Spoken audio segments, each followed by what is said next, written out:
Yes. That's what everybody says.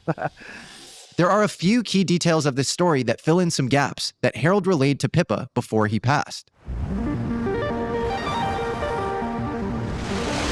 Malmgren confirmed that the entire bluegill shootdown was an attempt to down a UFO. Malmgren explicitly told this to Pippa, his daughter, and Jeffrey Cruikshank. He also told this to Senate intelligence staffer Kirk McConnell, who I interviewed.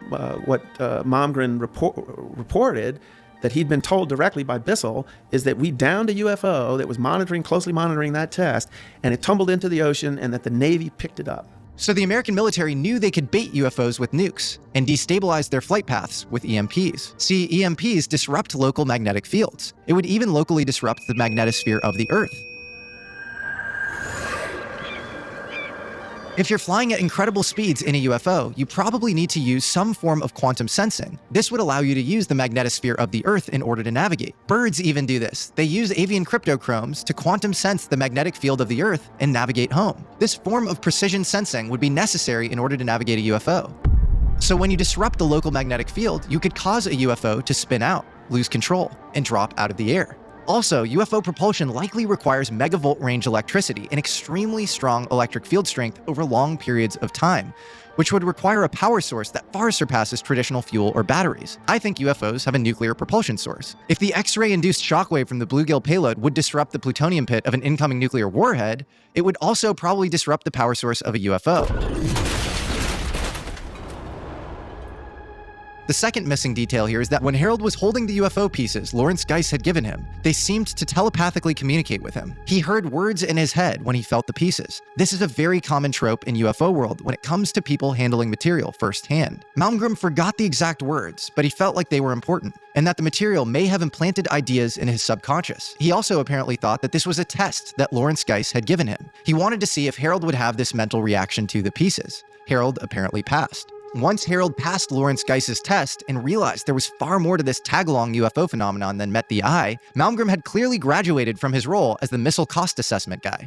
He needed to get fully read in. That's when he received a full briefing on otherworldly technologies by Richard Bissell. Who is Richard Bissell? All right. Okay, so a few months after this series of episodes, Missile Crisis, Los Alamos, Richard Bissell called me up and said, I'd like to spend some time talking to you. Maybe Friday afternoons after work would be good. I said, sure. I knew who he was. I mean, he was deputy director of CIA, and he was in the news a lot because he had been the one who helped Kirkworks develop the U-2. And Area 51 at the time was an atomic testing site, and Right. he thought it'd be a good idea to test the U-2 basically right next door. Yeah, so Bissell, I knew he was at the center of all the scientific technology stuff. I didn't know at that time his ill fortune was that he was in charge of the Invade Cuba, Bay of Pigs operation too. Anyway, I knew he was somebody of considerable scope of knowledge and obviously strong enough to run a big part of the empire of CIA. So I sat down, brought a bottle of whiskey out and said, we don't have to drink all of it this time. He said, I've talked to everyone around you. You were one of the risk kids, but I was told you were the youngest because you came in a little bit after the others, and also that most of them were 4 or 5 years older. But you were the star in terms of agility and ability to work with the top-level people without friction. In other words, you were an obnoxious, smart ass. So said, you're almost certainly on a curve where you'll continue to be at that level. So there are things you need to know. And then he went into quite a bit. But it was not only about what we still were calling UFOs at that time, but it was about CIA operations worldwide, the complexity, to times when the president and CIA were not working in concert. But it happens when you have a big system like that. It develops a life of its own. What did he say about UFOs and other world technology? And then what did he say about CIA's, the global nature of their operation? Well, it went down simply to they were opposed to anything which threatened their control. And these unidentified UFOs, we didn't have the UAP word yet. They presented forces that were beyond CIA's knowledge or control. And they interfered, perhaps, with what CIA was doing with private industry. There was a lot of interaction between Lockheed Martin and CIA where they would show up around specific atomic testing or around specific technology development or? Many types of technology development. I mean, so it's almost like the UFOs are more, it's not just the atomic connection, they're generically attracted to the tip of the spear as far as tech development. That's at the heart of it. Yeah, which is, if you read the Three-Body Problem by, this amazing, Chinese science fiction trilogy. Yeah, I saw the movie. Yeah, it seems like something like that is almost the case, according to Richard Bissell. Wow. Yep. And so what does he say? So he briefs you on quote-unquote other world technologies. That, to me, belies almost human knowledge of these technologies, not just like these things are randomly showing up when we're making advanced technology. He said, this is real. We don't know these phenomena. Also, we don't know what the Russians and Chinese and anyone else knows. That itself is threatening. No, at that time, China was not as threatening to us as Russia. We always overrated Russia, in my judgment, and we underrated the Chinese obsession to focus in on something very specific, which was the technology race. But anyway, he just wanted me to know that there were all these conflicting forces of power in play, and that they had influence on leadership in many countries, not just Washington. And it tends to run deep into local politics, depending on where the interests were. Now, he didn't mention Arkansas, but when I reflect back, it probably was on his mind. Why am I not on the front page of the paper at Ryan Airport or any other airport with a load of dope, with a load of guns?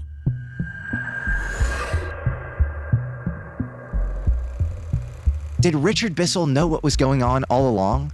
That the bluegill test was actually always intended to be a directed energy-based UFO shootdown? Well, tellingly, Harold told Pippa on his deathbed and off-air that the CIA and Atomic Energy Commission got the very idea of shooting down UFOs with directed energy from an extraterrestrial being that survived the Roswell crash in 1947. This being was apparently the sole survivor of that crash. Harold even told Pippa that later in his career, he saw the video of this creature being interviewed.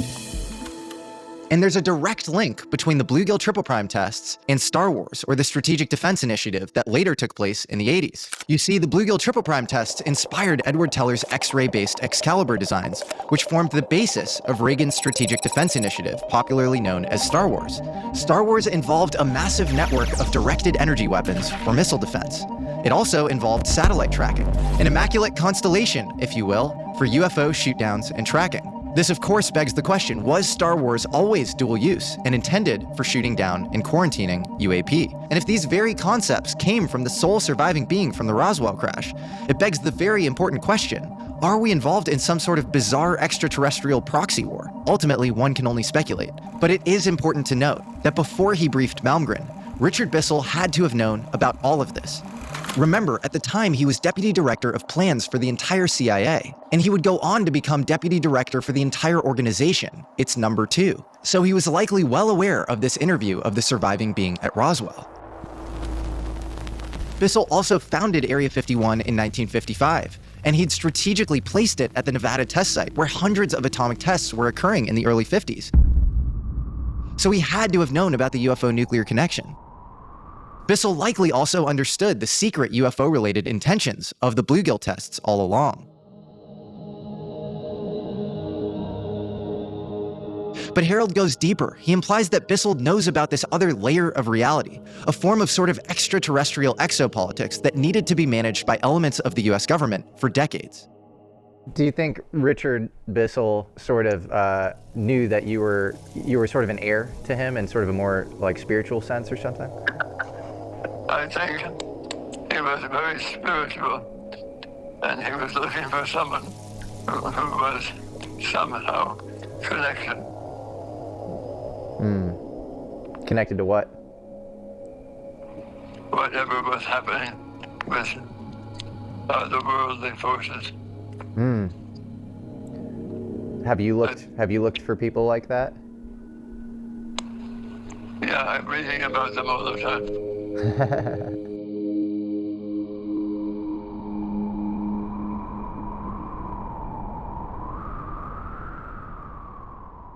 Yeah, what else did Richard Bissell tell you? He said this didn't start last week. This has been going on.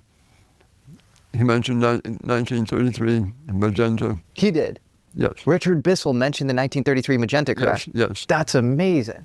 Exactly. That is such corroboration because that is a highly conflicted, account. 1933 was the first recovery in Europe, in Magenta, Italy. I fully trust David Grush, but that's amazing that there's some corroboration from back then. He mentioned it. Wow.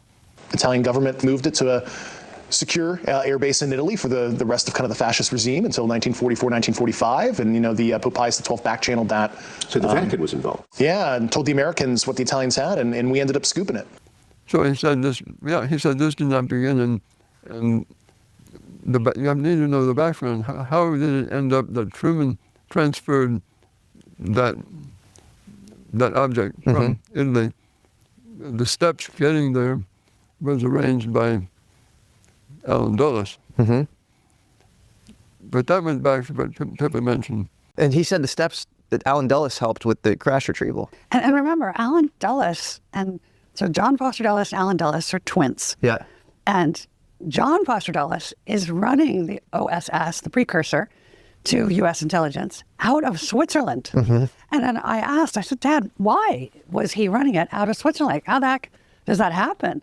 And he said, well, everybody knew that he did it deliberately so that he would be beyond the reach of U.S. law. Let me explain. After all these events a few years back, when I was still an official in the office of the trade representative, I was the principal. I was invited by, Switzerland doesn't have a president. The leader revolves around the canton leaders. But whoever was the leader that year, I visited the government about several matters, and they said, would you like to see the office of Alan Dulles when he lived here? So I said, it'd be fascinating. Well, beautiful apartment overlooking the river. And we got talking. I said, how do you explain why he chose to be here? He said, that's simple. He told us when he got permission to maintain a very active office here that as long as he was in Switzerland, no American law could reach him as to something he did that was illegal, immoral, or otherwise in the United States. So he said he was here all the time. And it was to allow him a free hand to do the most terrible things if needed. Okay, that's understandable. He was a creepy guy. Now, going back to 1933, the relationship needs to be uncovered between Angleton's father, Angleton, and the Knights of Malta. Wow. Because the Knights of Malta had their long historical connection with the Vatican. And indeed have this special diplomatic status. You can have an international passport for the Knight. I forget what state. It's a sovereign state for a handful of people. Yes. But it's all connected with the Vatican. According to multiple accounts, including UFO whistleblower David Grush, a disc-like object measuring roughly 10 to 12 meters in diameter came down near Magenta in Lombardy, Italy in June of 1933. 1933 was the first recovery in Europe. Under Benito Mussolini's fascist regime, a total media blackout was imposed throughout the Stefani news agency. Telegrams threatened severe penalties for any reporters who deviated from a government-ordered cover story attributing the event to a meteor. Despite the censorship, a special investigative body known as Gabinetto, or RS-33, formed to study the craft, with high-level figures such as Mussolini, Air Marshal Italo Balbo, and Nobel laureate and radio pioneer Marconi, believed to have been involved. Testimonies suggest that the downed craft and possibly 2 recovered bodies were taken to the SIAI Marchetti private aerospace hangars for intensive analysis. This secret research group reportedly drew up a 9-step protocol to manage the Magenta crash and any similar future incidents. The instructions included immediate site containment, arrests of all witnesses, and thorough disinformation campaigns to quell public attention. Sounds very similar to what happened in the United States after Roswell. Marconi, long fascinated by extraterrestrial possibilities, clashed with Mussolini's insistence that the subject must be of terrestrial origin. Some documents and later family confirmations indicate Marconi genuinely believed the craft could be non-human. In the late 1930s, Pope Pius XII became aware of the Magenta retrieval, reportedly fearing that any recovered technology might fall into Nazi hands once Italy allied with Germany. Through discreet channels, the Pope quietly informed the Allies about the craft's existence and storage location. This back-channel intelligence set the stage for the Office of Strategic Services, America's premier wartime intelligence gathering program, and the predecessor to the CIA in World War II, to intervene in northern Italy as the war approached its end. Working under a secret project called MacGregor, OSS operatives targeted advanced Axis technology, including the rumored crashed UFO. By 1945, the Americans had reportedly transferred the Italian UFO to Wright-Patterson Air Force Base in Ohio for further study. Wright-Patterson Air Force Base, Dayton, Ohio. Many of the top Nazi scientists, as a part of Operation Paperclip that the Allies had exfiltrated, also made their way to Wright-Patterson to work on the Magenta craft. Malta, as a sovereign territory with diplomatic immunity, would be the perfect international guardians of UFO secrecy. Initially, when Harold said the Knights of Malta were deeply embedded in the UFO story, I had no idea what to think. It sounded like a plotline from a Dan Brown or Umberto Eco novel. Secret society associated with the Vatican and the sovereign state of Malta governs UFO secrecy. Go figure. But not only were Hugh Angleton and James Jesus Angleton Knights of Malta, and remember, James Jesus Angleton seemed to be responsible for a lot of counterintelligence around UFOs that came out from the 50s to the 80s. But the bizarre Knights of Malta UFO connection runs even deeper after further research. Colonel Philip J. Corso, later famous for his claims regarding reverse engineering alien materials at the Pentagon in his book The Day After Roswell, served as a high-ranking intelligence officer in Italy during the post-war period. In fact, he was the personal liaison to the future Pope. He was also a Knight of Malta. He was also a main figure in Operation Paperclip and helped create the quote-unquote rat lines exfiltrating Nazi scientists and technology. In fact, many Nazi scientists specifically specializing in exotic propulsion made their way to Wright-Patterson Air Force Base after World War II. Perhaps the most powerful general at the time, General Douglas MacArthur, and his whole intelligence staff, Knights of Malta. Many of his staff displayed an unusual interest in the possibility of a quote-unquote interplanetary war, and they framed alien-related eschatology in the exact same terms Corso did. During a 1955 speech at West Point, General MacArthur told assembled cadets, "The next war will be an interplanetary war. The nations of the Earth must someday make a common front against attack by people from other planets." Chief OSS member and another CIA founder, Wild Bill Donovan, who journalist Chris Sharp notes was likely not only involved in the Magenta crash retrieval, but in setting up original protocols for UFO crash retrievals, was also a Knight of Malta. Atomic Energy Director turned CIA Director John McCone, later CIA Director Bill Casey, Knights of Malta. Remember that FDR was responsible for the communications with the Vatican about the crashed Magenta craft. Well, President Roosevelt's Vatican envoy, Myron Taylor, also a Knight of Malta. Maybe religious studies professor Diana Walsh-Pasulka, who has visited the Vatican archives and speaks with conviction that the Catholic Church knows more than meets the eye about UFOs, isn't so crazy after all. Maybe she's spot on. And look at the group that are supposedly engaging in UFO crash retrievals today, JSOC, or the Joint Special Operations Command. According to journalist Seymour Hersh, one of the modern heads of JSOC, General Stanley McChrystal, and many of the members of JSOC themselves are all Knights of Malta. Does the DOE currently work with JSOC? We work with all of the security entities around the federal government. Do you guys work with JSOC? Yes or no? Yes, we do. Okay. There are Templars at the Vatican. It's the residue of the truth or the myth, whatever, of Knights of the Templars. But there are rumors that the Knights of Malta have something to do with the UFO story as well. Well, what I'm saying is, yeah, they did because Angleton was there. So for context for the audience, James Jesus Angleton was sort of one of the original founders of the CIA. Dulles was sort of a mentor to him. He was a skull and bones kid and ends up in Italy. And he's kind of this eccentric, debonair, interesting guy who was also really just good at conniving and lying. And so Angleton's father, Hugh Angleton, was involved with the Knights of Malta. He was a member. He was a member. And so he's involved in the Vatican, which makes it more likely that James Jesus Angleton probably had something to do with the retrieval of that UFO, the Magenta crash, which was kept at the Vatican. Yeah, I'm speculating now, but no doubt in my mind about my You're speculating, but there's so many connections. There's even a guy named John Warner IV, who is the grandson of Paul Mellon and the son of Senator John Warner. And he tells this story where he's 3 martinis in to a dinner or whatever with Paul Mellon. And Paul Mellon recalls the story. Paul Mellon's one of the founders of the CIA, and he's with Alan Dulles doing tech retrieval specifically, he says, I'm in Czechoslovakia, and I'm standing on top of a saucer with Alan Dulles. And my grandfather said, look, we were in a facility, a hangar, and we saw, a German flying disc. And I said, oh, is that the one that was cobbled together with 6 BMW jet engines? And he laughed and he said, no. Basically implying that it was like this anomalous object. And right there in Czechoslovakia and modern day Poland is this thing called Kammlerstab, where Hans Kammler, the most ruthless Nazi who was doing the most kind of black world technology projects, was rumored to be working on flying saucers, and there's this rumor of this thing called Die Glocke. And so you have the Hugh Angleton connection, but you also have Dulles and Paul Mellon standing on top of this saucer. And when the Magenta object crashed, supposedly there was this partnership where Mussolini went to Hitler and was like, I don't really know what to do with this. Is this yours? And then Hitler said, no, it's not ours, but we should work on it together. We should collaborate. So there are actually a lot of data points around this. You start to build this picture up. Well, so Bissell said that too. That's amazing. And the Italians, even to this day, are amongst the most innovative in defense technology in the world. That's so interesting. So maybe there's some inherited technology or something. Let me tell you one factoid that is not well known in America. When we look at the world, we say the second most important military force is the UK, and especially the RAF. But they have really dwindled in importance. And I didn't know this till recently, but I'm somewhat rather actively connected with the military world.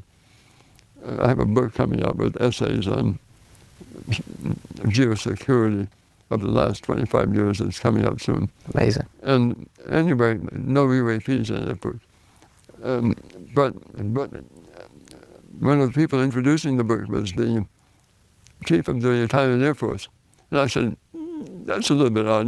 And the editor said, no, in Europe today, the most important Air Force besides the U.S. is the Italian Air Force. I had no idea. Really? So they might be more advanced than meets the eye. They're more advanced than the rest of them in Europe. Interesting. Yeah, this was news to me. But, I think of Italian, I guess, the cars as being fast but unreliable. And then, but wow, the Air Force. Yeah, well, Northern Italy has world-class engineering. True. German-level engineering. And they have it in many fields. And I always thought it was very interesting that after the Second World War, the Germans were prohibited from going into aircraft because the Luftwaffe had been such a threat. And as a result, the Germans specialized in drones. And I got into drone technology about not quite 10 years ago. And the Germans are very strong in that. And I started to also realize how strong Italian engineering.